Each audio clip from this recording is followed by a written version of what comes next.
ఆదికాండము 12వ అధ్యాయం 1-2 వచనాలు చదువుదాం.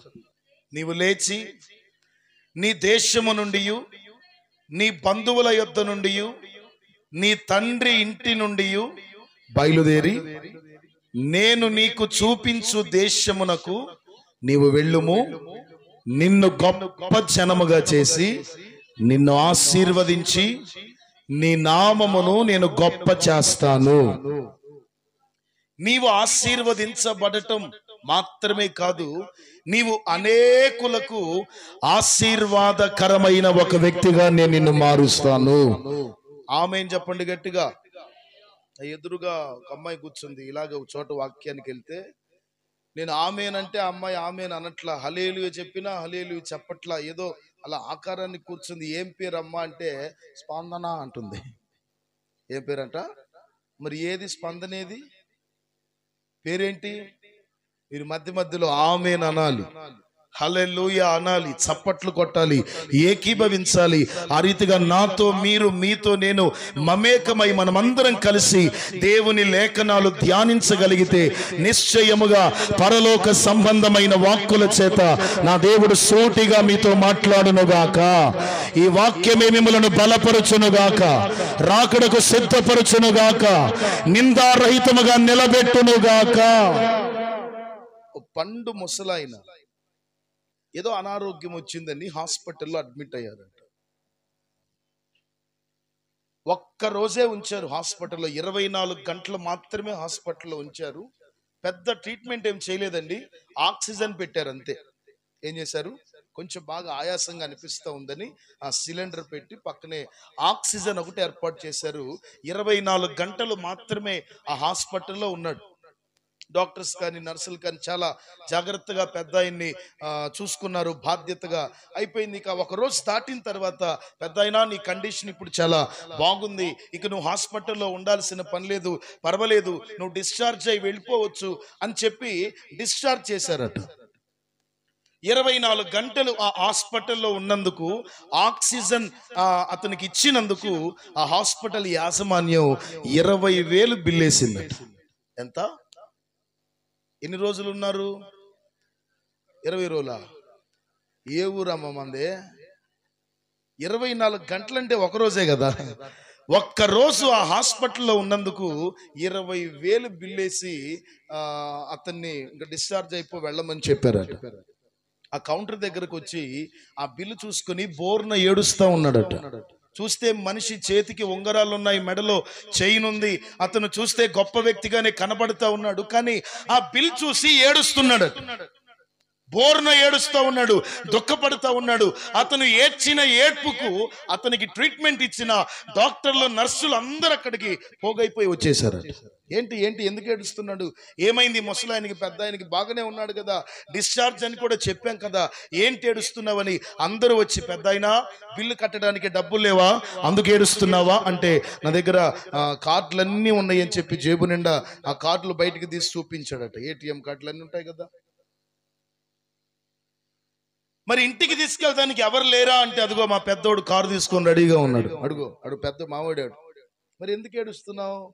ఎందుకు ఏడుస్తున్నావు అంటే, ఒక్కరోజు నీ హాస్పిటల్లో ఉంచుకొని ఆక్సిజన్ పెట్టడానికి 20,000 నువ్వు తీసుకున్నావే, నేను పుట్టినది మొదలుకొని నాకు అవసరమై ఉన్న ప్రతిదీ నా దేవుని వలన నాకు ఉచితముగానే లభిస్తూ ఉన్నాయి.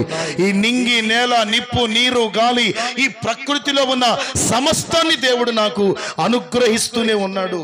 24 గంటలు నీ దగ్గర ఉన్నందుకే నేను 20,000 కట్టాల్సి వస్తే, మరి నేను పుట్టింది మొదలు నేటి వరకు నాకు మేలు చేసిన దేవునికి నేను ఏమిచ్చి రుణం తీర్చగలుగుతాను? నేను ఎలా కృతజ్ఞత చెల్లించగలుగుతాను? చదువుకున్న వాక్య భాగంలో అబ్రహాం అనే ఒక వ్యక్తి ఉన్నాడు, అన్యుడు. నిజదేవుణ్ణి గుర్చిన అవగాహన అతనికి లేదు. తండ్రి పేరు తెరాహు. వాళ్ళే కొన్ని రూపాలు తయారు చేస్తారు, వాటిని వీరు వెళ్ళి సేల్ చేస్తారు, వాటిని ప్రజలు ఆరాధిస్తూ వస్తారు. అయితే అబ్రహాము మనస్సులో ఉన్న ఆలోచన ఏమిటంటే, మనము తయారు చేసుకున్నవి దైవములు కాదు, మనల్ని తయారు చేసిన వాడే దేవుడు. ఆమేన్ చెప్పండి గట్టిగా.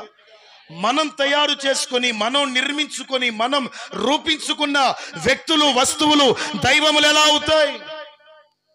మనల్ని తయారు చేసిన వ్యక్తి ఉంటారు, ఆయనే నిజదేవుడు అనుకుంటా ఆకాశం వైపు కన్నులెత్తి ఆ నిజదేవుణ్ణి గూర్చినటువంటి ఆలోచనతో వెతుకుతూ ఉండగా సర్వశక్తి కలిగిన దేవుడు అతనికి ప్రత్యక్షమయ్యారు. నేను నిజమైన దేవుడను, సర్వశక్తి కలిగిన దేవుడను అని దేవుడు తన్ను గూర్చి తన్ను తాను పరిచయం చేసుకున్నాడు. ప్రభు మాట్లాడుతూ చెప్తారు, అబ్రహామా, నేను నిన్ను ఆశీర్వదిస్తాను. నీవు నా మాట వింటే, నా మాట చొప్పున నువ్వు చేయగలిగితే నేను నిన్ను ఆశీర్వదిస్తాను, నీ నామమును గొప్ప చేస్తాను. నీ ఒక్కడవే దీవించబడటం కాదు, నీ ద్వారా అనేకులు దీవించబడాలి. నీ ఒక్కదానివే రక్షించబడటం కాదు, నీ ద్వారా అనేకులు రక్షించబడాలి. మీరొక్కరే వెలిగించబడటం కాదు, మీ ద్వారా అనేకులు వెలిగించబడాలి. ఈ రోజుల్లో చాలా మంది చేసే భక్తి కూడా స్వార్థంగానే చేస్తూ ఉన్నారు. కానీ దేవుని వాక్యం ఏం చెప్తుందంటే, నేను నీకు చూపించు దేశానికి వెళ్తే, నీ దేశాన్ని విడిచిపెట్టి, నీ తండ్రి ఇంటిని విడిచిపెట్టి, నీ బంధువులను విడిచిపెట్టి, నీ రక్త సంబంధికులను విడిచిపెట్టి, నేను నీకు చూపించే ఒక ప్రత్యేకమైన ప్రదేశానికి కదలి రాగలిగితే నిశ్చయముగా నేను నిన్ను ఆశీర్వదిస్తాను, గొప్ప జనముగా నిన్ను మారుస్తాను. ఇక్కడుంటే ఆశీర్వదించవా? అక్కడికి వస్తేనే ఆశీర్వదిస్తాను. అయితే దేశాన్ని విడిచిపెట్టి రమ్మన్నారు, బంధువుల్ని విడిచిపెట్టి రమ్మన్నారు, తండ్రి ఇంటి నుండి కూడా విడిచిపెట్టి రమ్మన్నారు. అబ్రహాం అలా వచ్చారు కనుక ఆకాశ నక్షత్రాల వలె, ఇసుక రేణువుల వలె అబ్రహాము సంతానాన్ని దేవుడు విస్తరింప చేశాడట. ఇప్పుడు మనమందరం కూడా అబ్రహాము సంతానం అని పిలువబడుతున్నాం. స్తోత్రం చెప్దామా? నేను మీకు చెప్తున్న మాట ఏమిటంటే, ఈ రాత్రి అబ్రహాంతో ప్రభు చెప్పారు, నేను నిన్ను ఆశీర్వదిస్తాను. ఆశీర్వాదం అనే పదం గురించి నేను మీకు చెప్తాను ఈ పూట. దేని గురించి? ఆశీర్వాదం గురించి మాకు ఎందుకు తెలియదయ్యా, తెగన్న ప్రసంగాలు ఆశీర్వాదం గురించి అని అనుకోబాకండి. వినగా వినగా దేవుని వాక్యం అది అత్యంత మధురంగానే ఉంటుంది. ఒక నూతనమైన కోణములో ప్రభు మిమ్మల్ని దర్శించి మీతో మాట్లాడను గాక. ఒకటి, ఆశీర్వాదం అంటే ఏంటో చెప్తాను. రెండు, ఆశీర్వాదం ఎలా వస్తుందో చెప్తాను. మూడు, ఆశీర్వాదములో ఉన్న రకాలు, ఆశీర్వాదంలో ఉన్న వివిధ దశలేమిటో క్లుప్తంగా నేను మీకు తెలియపరుస్తాను. ఇవన్నీ చాలా స్పీడ్గా చెప్పి త్వరగా ముగించమనే వాళ్ళు గట్టిగా హల్లెలూయా చెప్పండి. పర్లేదు, మంచిది, మంచి కండిషన్లోనికి వచ్చారు. దేవునికి స్తోత్రకి. ఈ వరదాన్ని చెప్పుకుంటూ పోతే 12 అయినా మీరు కదిలేటట్లేరు. మంచిది. ఆశీర్వాదం అంటే ఏమిటి మీరు చెప్తారా? ఆశీర్వాదం అంటే ఏంటో? పాస్టర్ గారు, తాడు కొనుక్కున్నానండి, దేవుడు ఆశీర్వదించాడు అనే ఉంటారు.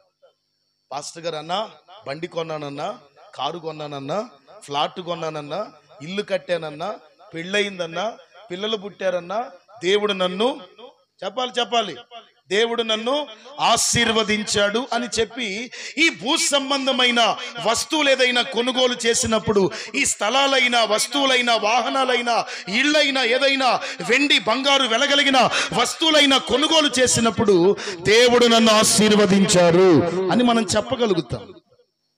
అయితే దేవుని వాక్యంలో నేను చదివితే ఇవన్నీ కలిగి ఉన్న వ్యక్తి ఏమని ప్రార్థన చేస్తున్నారో తెలుసా? నిశ్చయముగా నీవు నన్ను ఆశీర్వదించితే కానీ నిన్ను పోనివ్వను అంటున్నాడు. Praise the lord. ఈ వ్యక్తి ఎవరు? ఇల్లు లేని వ్యక్తి, భార్య లేని వ్యక్తి, పిల్లలు లేని వ్యక్తి, వస్తు వాహనాలు లేని వ్యక్తి అంటే కానే కాదు.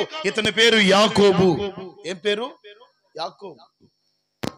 అతనికి 2 భార్యలు ఉన్నారు, 12 మంది పిల్లలు ఉన్నారు, వేల పశు సంపద, గొర్రెలు, ఒంటెలు, మేకలు, ఆడు గాడిదలు, విస్తారమైన పశు సంపద, విస్తారమైన ఆస్తిపాస్తులు అన్ని కలిగి ఉన్నాడు. ఏమని ప్రార్థిస్తున్నాడు? ఆశీర్వదిస్తే కానీ నిన్ను పోనివ్వను. మనకేమనిపిస్తుందంటే, ఒక వస్తువు కొన్నా, ఒక ఫ్లాట్ కొన్నా, ఒక వాహనం తీసుకున్నా, ఒక వెండి బంగారు వస్తువులు తయారు చేయించుకున్నా, ఇది దేవుని ఆశీర్వాదం, ఇది దేవుని ఆశీర్వాదం. మరి అయితే మన కంటికి స్పష్టంగా కనబడుతున్న ఈ ఆశీర్వాదం యాకోబుకి ఆశీర్వాదకరంగా అనిపించలేదా? ఇవన్నీ మన కంటికి ఆశీర్వాదముగా కనబడుతూ వచ్చాయి. మన కంటికి కనబడుతున్న ఇవన్నీ యాకోబుకి ఆశీర్వాదంగా అనిపించలేదా? ఇవన్నీ ఉన్నా సరే ఒకటి లేదు అతనికి. ఏంటది? సమాధానం లేదు, నెమ్మది లేదు, ప్రశాంతత లేదు, ఆ నెమ్మదికరమైన జీవితం అతనికి లేదు. ఎప్పుడు ఏం జరుగుతుందో, ఏ దిక్కు నుండి అన్న దాడి చేస్తాడో. ఒకప్పుడు నేను అన్నను మోసం చేశాను, జ్యేష్ఠత్వం కోసం, ఆశీర్వాదం కోసం తండ్రిని మోసం చేశాను, ఆస్తి కోసం మేనమామైన లాభాలను మోసం చేశాను. ఓవైపు అన్నను, ఓవైపు తండ్రిని, ఓవైపు మేనమామను నేను మోసం చేసి చేసి చేసి నేను ఒక మోసగాని వలె మిగిలిపోయాను. ఏ దిక్కు నుండి ఎవరు దాడి చేస్తారో, ఏ దిక్కు నుండి వచ్చి సంపదను కొల్లగొట్టుకొని వెళ్ళిపోతారో అన్నట్లుగా ఆ ప్రశాంతత లేక, నెమ్మది లేక, గుండెను గుప్పెట్లో పెట్టుకొని, ప్రాణాన్ని అరచేతిలో పెట్టుకొని, భార్యలను ముందే పంపించాడు, పిల్లల్ని ముందే పంపించాడు, గొర్రెలు మేకలు ఒంటెలు అన్నింటినీ ముందే పంపించాడు. కారణం ఏమిటంటే ప్రాణభయం కలిగింది. ఒక్కడే యబ్బోకు రేవు దగ్గర నిలిచిపోయి ఆశీర్వదించమని దేవుణ్ణి అడుగుతూ ఉన్నాడు. ఆశీర్వాదం అంటే అర్థం ఏమిటంటే అంతరంగములో సమాధానం కలిగి ఉండటం. ఎంతమందికి ఉంది? చేతులు ఎత్తండి. ఏ బాధ లేదు, ఏ కష్టం లేదు, ఏ టెన్షన్ లేదు, ఏ ఒత్తిడి లేదు, ఏ దిగులు, ఏ చింత, ఏది లేదు. పాస్టర్ గారు, నేను నెమ్మదిగా ఉన్నాను, నేను ప్రశాంతంగా ఉన్నాను, నేను సుఖంగా ఉన్నాను, నా హృదయం నిబ్బరంగా ఉంది. చేతులు ఎత్తారంటే పొద్దున్నే పేపర్లు వేయటమే మిమ్మల్ని. లేదు, ఎవరు ఉండరు. డబ్బులు లేనోడికి లేదనే బాధ, ఉన్న వ్యక్తికి ఎక్కడ దాచుకోవాలి, ఎలా ఎలా ఎలా ఎగబడుతూ వస్తూ ఉంటారు కదా. ఎవరికి ఉండే టెన్షన్లు వారికి ఉంటూ వస్తాయి. అయితే నిశ్చయముగా ఈ రాత్రి నా దేవుడు మిమ్మల్ని ఆశీర్వదించునుగాక. ఆశీర్వాదం అంటే ఏమని చెప్పాను? అంతరంగములో సమాధానాన్ని కలిగి ఉండటం. కీడు వచ్చునన్న భయము లేకుండా ఉపదేశాన్ని వింటున్న మీరు సురక్షితముగా నివసించుదురుగాక. మీ హృదయములో ఉన్న కలవరములన్నింటినీ నా దేవుడు కొట్టివేయునుగాక. చప్పట్లు కొడుతూ ఆమేన్ చెప్పండి ఒకసారి. ఇంతటితో ఆపేస్తున్నాయి. రెండవది, ఆశీర్వాదం అనేది ఎలా వస్తుంది? ఆశీర్వాదం అంటే ఏంటి? ఆశీర్వాదం ఎలా వస్తుంది? ఇక్కడ ప్రభు చెప్పారు, నీ దేశాన్ని వదిలిపెడితే, నీ తండ్రి ఇంటిని వదిలిపెడితే, నీ రక్త సంబంధికులను, ఇప్పుడు మేమెవరిని వదిలిపెట్టాలి పాస్టర్ గారు అంటారా? ఎవరు లేని ఏ ప్రాంతాలకు వెళ్ళాలి? సన్యాసం ఏమన్నా తీసుకోమంటారా? ఏ ఎడారిల్లోకి వెళ్ళాలి అని అంటారా?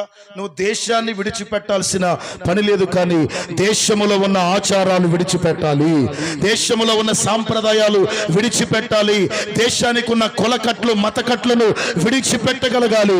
ఆచారాలలో నుండి, ఆడంబరాలలో నుండి, లోక మర్యాదలో నుండి, లోక సాంప్రదాయాలలో నుండి వేరై నిజమైన క్రైస్తవునిగా నువ్వు బ్రతకాలి. ఆశీర్వాదం అయితే కావాలి, కానీ విడిచిపెట్టవలసిన వాటిని మాత్రం. కొన్ని మధ్య ఒకళ్ళకి బాప్తిసం ఇస్తా ఉంటే ముంచి లేపితే జేబులో ఉన్న సిగరెట్ ప్యాకెట్ పైకి వచ్చింది. ఏం చేయాలి మీరు చెప్పండి? పెద్ద యేసేనా? ఏం చేయాలి? ఇప్పుడు బాప్తిసం పొందటానికి వచ్చే ముందే నువ్వు అన్నీ వదులుకొని వచ్చావు. ప్రభువా, ఇన్నాళ్ళు నేను అట్లా చేసి చేసి లోపల ఉన్నాయన్నీ పాడైపోయినాయి అంట, ఎక్కువ కాలం బ్రతకనంట, ఇక మానుకోకపోతే పోతావని, అందుకే మానుకుంటున్నాను ప్రభువా, ఇక ఎన్నడూ వాటి జోలి వెళ్ళనయ్యా అని చెప్పి నీళ్ళల్లోకి దిగావు, మునిగావు. లేచేసరికి జేబులో ఉన్న పెట్టె బయటకు వచ్చింది. ఇప్పుడు ఏం చేయాలి? సైలెంట్కు తీసుకొని జేబులో పెట్టుకొని పోతున్నారు. విడిచిపెట్టవలసిన వాటిని విడిచిపెట్టకుండా నీవెంత ప్రార్థించినా, నీవెంత కానుకిచ్చినా, నీవెన్ని పాటలు పాడినా, నీవెంత పరిచర్య చేసినా ఆశీర్వాదం అనేది 1% కూడా నీవు అనుభవించలేవు. ఆమేన్ చెప్పండి గట్టిగా. వదిలివేయవలసిన వాటిని వదిలిపెడితే, విడిచిపెట్టవలసిన వాటిని విడిచిపెడితే, దేవునికి అసహ్యమైనవి, దేవునికి ఆయాసకరమైనవి, ఆయనకు ఇబ్బందిని కలిగించేవి నీ ఇంట్లోనైనా నీ ఒంట్లోనైనా ఉండనివ్వకుండా పారద్రోలగలిగితే దేవుని ఆశీర్వాదం అనేది ఎట్టిదో నీవు కన్నులారా చూడగలుగుతావు. అడవిలో చిన్న టూర్గా వెళ్ళారు 10 మంది. ఎంతమంది? ఎక్కడికి వెళ్ళారు? అటు ఇటు తిరుగుతా ఉన్నారు. సాయంకాలం అయిపోయింది, చీకటి పడతా ఉంది. అయితే 10 మంది వెళ్ళారు. 10 మందిలో ఒక వ్యక్తి తప్పిపోయాడు. దారి అర్థం కాల. ఏదో ఫోన్ వచ్చింది, ఫోన్ మాట్లాడుకుంటా చెప్పరా బాబాయ్ అంటా వెళ్ళాడు. ఈ వ్యక్తి ఇటు వెళ్తా ఉంటే 9 మంది అటు వెళ్ళారు. ఇక అట్లా మాట్లాడుకుంటూ వెళ్ళాడు. దారి తప్పిపోయిన సంగతి అతనికి అర్థమైపోయింది. పొద్దు కృంగింది, చీకటి పడిపోయింది. ఈ 9 మంది ఇటు వెతుకుతున్నారు, ఈ వ్యక్తి ఇటు వెతుకుతూ ఉన్నారు. ఇక సిగ్నల్ కూడా సరిగా అక్కడ పనిచేయట్లేదు. కాసేపటికి ఛార్జింగ్ కూడా అయిపోతా ఉంది, మొబైల్ స్విచ్ ఆఫ్ అయిపోతా ఉంది. కేకేస్తున్నాడు, పిలుస్తున్నాడు, అరుస్తున్నాడు. ఎంతసేపు పిలిచినా అరిచినా ఏ శబ్దం అతనికి వినబడట్లేదండి. అయితే ఈ 9 మంది కూడా ఇక బయటికి వెళ్ళిపోయి అక్కడే ఫారెస్ట్ ఆఫీస్ ఒకటి ఉంటే అందులో వారికి విషయాన్ని తెలియపరిచారు. వారు దిక్కు నుండి వెతకటానికి ప్రయత్నాలు చేస్తూ ఉన్నారు. వాళ్ళ ఇంట్లో ఉన్న వాళ్ళకు కూడా, భార్య బిడ్డలకు కూడా కబురు పంపించారు. ఈ వ్యక్తి ఒంటరిగా అడవిలో తప్పిపోయి అలా నడుస్తూ వెళ్తూ ఉంటే కాలు జారినట్లుగా, లోయలో పడుతున్నట్లుగా అతనికి అర్థమైపోయింది. ఒక్కసారిగా సడన్ గా అకస్మాత్తుగా కాలు జారేసరికి బిగ్గరగా యేసయ్యా అని కేక వేశాడు. ఏమని కేక వేశాడు? అలా కాలు జారి పడుతున్న ఆ స్థితిలో అద్భుతకరంగా అతనికి ఒక చెట్టు కొమ్మ ఒకటి తగిలిందట. ఏం తగిలింది? చెట్టు కొమ్మ ఒకటి తగిలేసరికి అమాంతంగా చెట్టు కొమ్మను పట్టుకొని వేలబడుతున్నాడట. అమ్మయ్యా ప్రాణం పోకుండా నిలబెట్టావేసయ్యా అని చెప్పి ఆ చెట్టు కొమ్మను పట్టుకొని వేలాడుతూనే దేవునికి స్తోత్రం అని చెప్తా ఉన్నాడట. అయితే అతను వేసిన కేకకు, అతన్ని పిలిచిన పిలుపుకు వాక్యం చెప్తుంది, నీవు నిజముగా మొర్ర పెట్టగలిగితే, యేసయ్యా అని నోరారా నీవు పిలవగలిగితే, ఏ రోగములో ఉన్నా, ఏ ఆపదలో ఉన్నా, ఏ కష్ట క్లిష్ట పరిస్థితుల మధ్యలో నీవు సతమతమవుతున్నా, నీవు ఏ ఇబ్బందులకరమైన కొలిమిలో ఉన్నా, నా తండ్రి అని నీవు పిలవగలిగితే నేనున్నాను అని ప్రత్యుత్తరం ఇచ్చే దేవుడు ఆయన. స్తోత్రం చెప్దామా? అతను యేసయ్యా అని పిలిచేసరికి దేవుడు కూడా బదులు మాట్లాడటం మొదలు పెట్టాడు. పిలిచావుగా, చెప్పు, ఏం కావాలి? నన్ను కాపాడయ్యా. రైట్, కాపాడుతాను. నేను చెప్పింది చేస్తావా? నేను అసలు కాపాడుతానని నీకు నమ్మకం ఉందా అంటే ఆ వ్యక్తి అంటాడట, నన్ను కాపాడగలిగిన దేవుడవు నీవని నమ్మబట్టే కదా ఈ కాలు జారిన ఈ స్థితిలో నా భార్య గుర్తు రాలేదు, పిల్లలు గుర్తు రాలేదు, 9 మంది స్నేహితులు గుర్తుకు రాలేదు, నీవే గుర్తొచ్చావు నాకు నా ఆపదలో. కాపాడుటకు సమర్థుడవు నీవని నాకు అర్థమైంది, అందుకే పిలిచాను. సరే కాపాడుతాను గాని నువ్వు పట్టుకున్నావు కదా చెట్టు కొమ్మను, ఆ చెట్టు కొమ్మను వదిలి నేను నిన్ను కాపాడుతాను అన్నారట. వింటున్నారా? ఏమన్నారు? ఎడదాకొచ్చాం మనం, ఎక్కడున్నావు? చెట్టు కొమ్మను పట్టుకొని ఏలబడతా ఉన్నావు. ఇప్పుడు దేవుడేం చెప్తున్నారంటే, నేను నిన్ను కాపాడాలి అంటే, నా కార్యం నీవు కన్నులారా చూడాలి అంటే, దేవుని కాపుదల ఎట్టిదో నీవు గ్రహించాలి అంటే, ఏ చెట్టు కొమ్మనైతే పట్టుకుని నీవు వ్రేలాడుతున్నావో ఆ చెట్టు కొమ్మను నువ్వు వదిలేయ్, నేను నిన్ను కాపాడుతాను. ఇప్పుడు దాకా యేసయ్య అన్నాడు కదా, ఇప్పుడు అసలు అనట్లా. ఎందుకంటే ఆ చెట్టు కొమ్మ ఇప్పటి వరకు నన్ను కాపాడింది, ఆ చెట్టు కొమ్మను వదిలేస్తే ఇక ఏమైపోతుందో తెలియదు. ఎందుకంటే ఆ భయంకరమైన చిమ్మ చీకట్లో అతని పాదముల క్రింద ఏముందో అతనికి అర్థం కావట్లేదండి. అట్లాంటి స్థితిలో ఎంతసేపు చెప్పినా చేతులు వదలనంటే వదలనన్నాడట. అలాగే పట్టుకొని ఉన్నాడు. మెల్లగా వర్షం స్టార్ట్ అయిపోయింది. భయంకరమైన చలి, భయంకరమైన ఆ చలి ఆ అడవిలో అల్లల్లాడిపోతూ వచ్చాడు. ప్రభు చెప్తున్నారు, చెయ్యి వదిలేయ్, నేను నిన్ను కాపాడుతాను. లేదయ్యా వదిలేస్తే నడుమోకాలో ఇరుగుతుంది, మామూలుగా ఉంటేనే అంత అన్నం పెట్టడం అంతంత మాత్రం ఆ పిల్ల ఇక ఈ కూడా ఇరిగినాయి అంటే ఇంకా అసలు దేవునికి స్తోత్రం. అందుకని వదలనంటే వదలను. సరే, ప్రభు కూడా ఇక నా మాట వినట్లేదు కదా, అలా మౌనంగా వెళ్ళిపోయారట. తెల్లవారేసరికి ఆ అటవీ అధికారులు 9 మంది స్నేహితులు, భార్య, పిల్లలు అందరూ పరిగెత్తుకుంటూ వచ్చి చూస్తే ఆ చెట్టు కొమ్మకు శవమై భయంకరమైన చలికి గట్టగట్టుకుపోయి ఆ వర్షంలో తడిసిపోయి ప్రాణ భయముతో అలాగే ఆ చెట్టుకు వేలాడుతూ ఒక దేహం కనబడిందట. పరిగెత్తుకుంటూ వెళ్ళి చూశారు, స్నేహితుడే, భర్తే, వారి తండ్రే. ఆశ్చర్యపోయారు. అయితే వెళ్ళిన వారు ముందు ఏడవలేదట, వాళ్ళు ఆశ్చర్యపడ్డారట.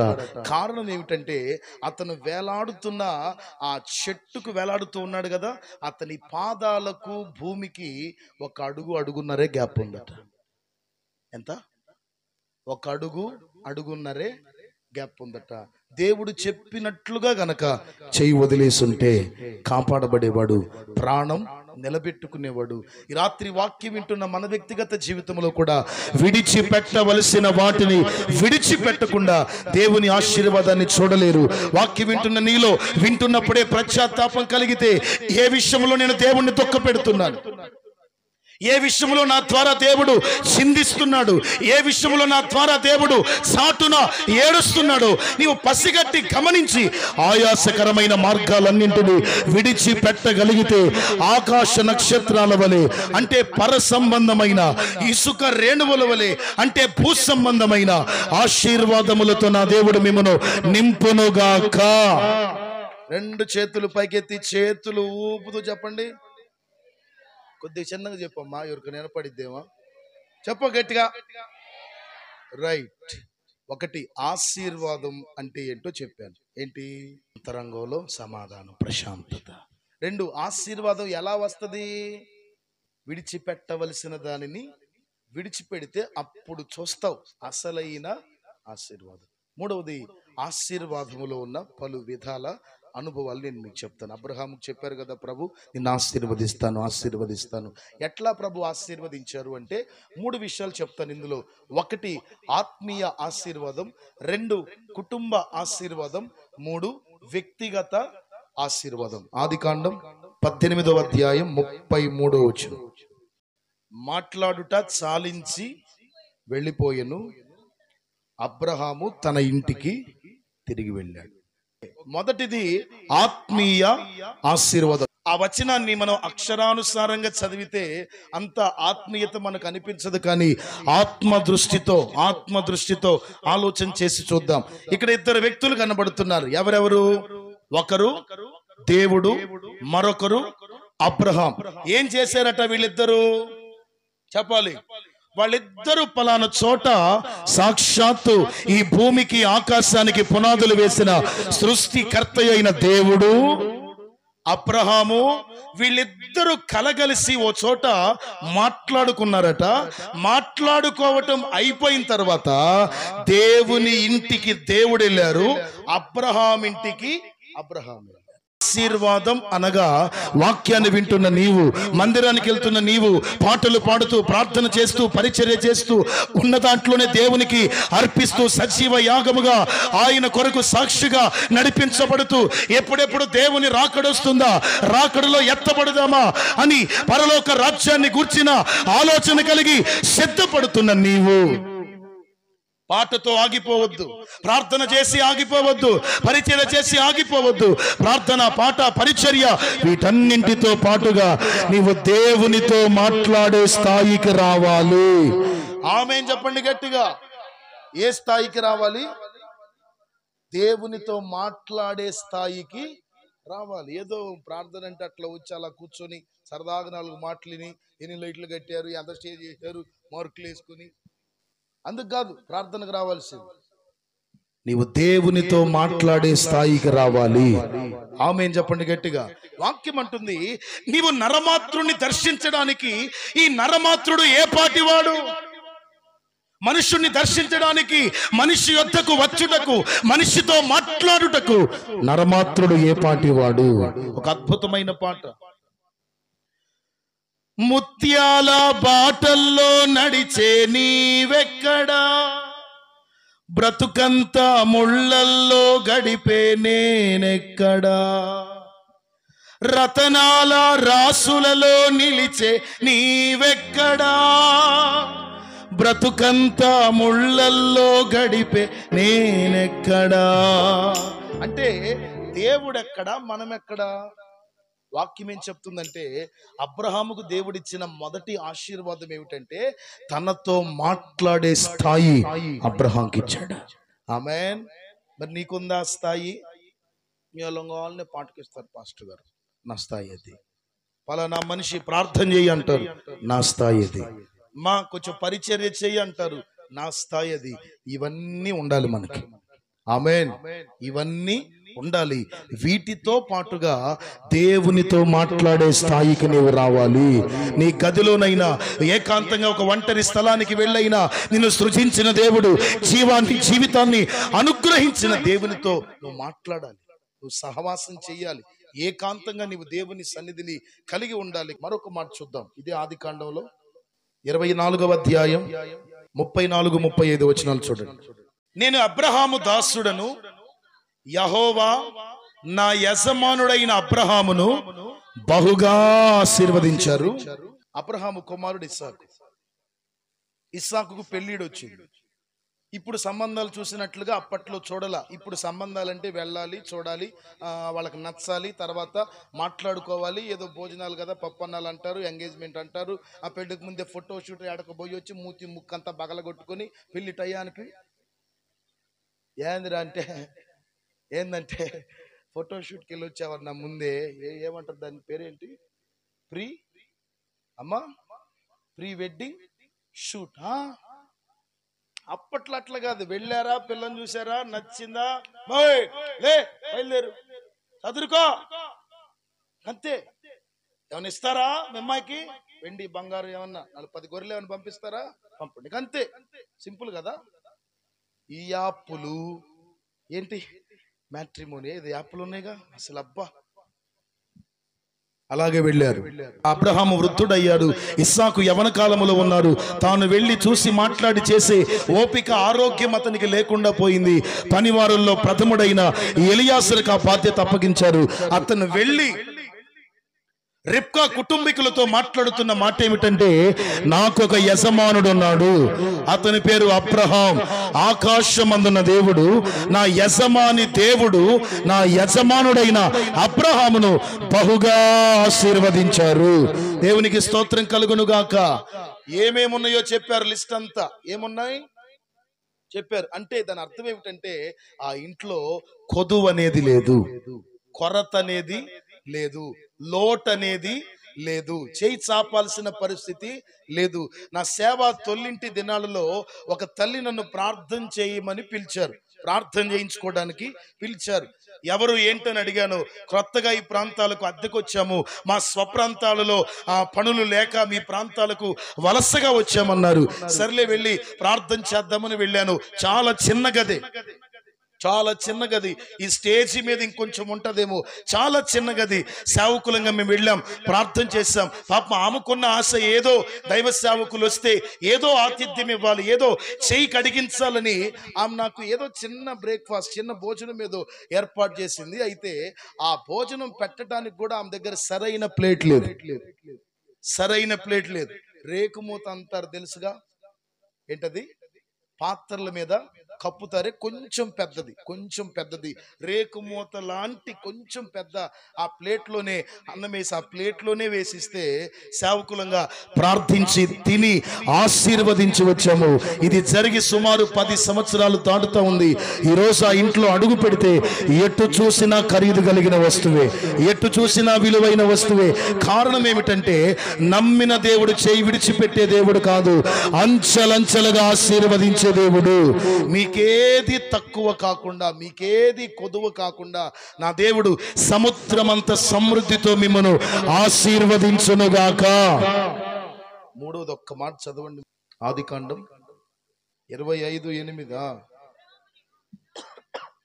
అబ్రహాము నిండు వృద్ధాప్యానికి వచ్చిన వాడై మంచి ముసలితనమందు ప్రాణము విడిచి మృతి పొంది పితరుల యొద్దకు చేర్చబడెను. ఇందులో ఆశీర్వాదం ఏమైనా మీకు కనబడుతుందా? ఆశీర్వాదం అనే మాట మీకు ఏమైనా కనపడిందా? లేదు. ఒకటి, ఆత్మీయ ఆశీర్వాదం అంటే దేవునితో మాట్లాడే స్థాయికి రావాలి. రెండు, కుటుంబ ఆశీర్వాదం, ఏది తక్కువ కాకుండా దేవుని యొద్ద నుండి మీరు పొందుకోవాలి. మూడు, వ్యక్తిగత ఆశీర్వాదం. ఏంటంటే అబ్రహాము గురించి వాక్యంలో రాయబడింది. ఎన్ని సంవత్సరాలు బ్రతికారట? 175 సంవత్సరాలు బ్రతికారట. సడన్ గా చనిపోలేదు. నిండు వృద్ధాప్యం అనండి, కొంచెం గట్టిగా అనండి. మంచి ముసలితనం అనండి. నిండు వృద్ధాప్యానికి వచ్చిన వాడై మంచి ముసలితనమందు ప్రాణాన్ని విడిచాడు. పాతాళానికి వెళ్ళలేదు, పితరుల యొద్దకు చేర్చబడ్డాడు. ఈ మాటలో తాగిన ఆశీర్వాదం ఏమిటంటే, మీరు ఏమనుకోనంటే 2 మాటల్లో చెప్పి ఆపేస్తా. అనుకోరుగా? ఏమన్నా అనుకున్నా లోపలే అనుకోండి, పైకి అనుకోబాకండి. ఓకే, ఒకే మాట వినండి. మనం ఇప్పుడల్లా చావకూడదు. కరోనాలో మనం అందరం అట్లాగే అనుకున్నాం. Praise the lord. నేను కూడా అలాగే అనుకున్న పాట రాశాను. బెరాకా మినిస్ట్రీస్ అఫీషియల్ అనే యూట్యూబ్ ఛానల్లో కూడా ఆ పాటలన్నీ ఉంటాయి. కరోనాలో మనం అందరం అనుకున్నాం, బ్రతకాలి బ్రతకాలి బ్రతకాలి బ్రతకాలి. అబ్రహాముకు దేవుడిచ్చిన ఆశీర్వాదం ఏంటో తెలుసా? అర్ధాయుష్యుతో చనిపోలా. దేవుడు అతనికి 175 సంవత్సరాలు ఆయుష్కాలం ఇచ్చాడట. నిండు వృద్ధాప్యం వరకు, మంచి ముసలితనం వచ్చే వరకు దేవుడు అతన్ని కాపాడుతూనే వచ్చాడట. మృతి చెందాడు, పితరుల యొద్దకు చేర్చబడ్డాడు. దేవునికి స్తోత్రం.